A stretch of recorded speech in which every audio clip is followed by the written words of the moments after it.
যারা সংসার চালায়, আছে কেউ এমন যারা সংসার চালায়? আমি আপনাদের একটু মনোযোগ আকর্ষণ করছি। ঘরে বউ আছে, সন্তান আছে, মা আছে, বাবা আছে, সবগুলা আপনার পরিচয়ের আরেকটা প্রধান পরিচয় হচ্ছে সবগুলা আপনার রবের বান্দা। আপনার বউটা আপনার রবের কি? আপনার সন্তানগুলো আপনার রবের কি? আপনার মা বাবা আপনার রবের কি?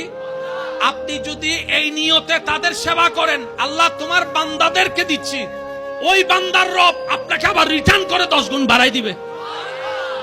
আপনার পকেটে যত টাকা আছে সব টাকা আপনার নয়, আমার পকেটে যা আছে তা সব আমার নয়, অন্যের রিজিক আল্লাহ আপনার পকেটে দান করে দিয়েছে।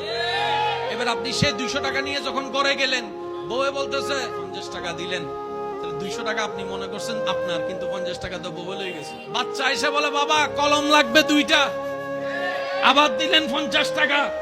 তাহলে আপনি দিলেন, নিলেন 200 টাকা নিজের মনে করলেন, কিন্তু 50 পাইলেন বউয়ের, 50 পাইলেন সন্তানের। এবার আপনার মা এসে বলে যে এবার আপনি 100 টাকার বিরিয়ানি আনলেন মার জন্য, এবার আপনারটা কই? আপনি বললেন ইয়া রব 200 তো আমার আনা ছিল।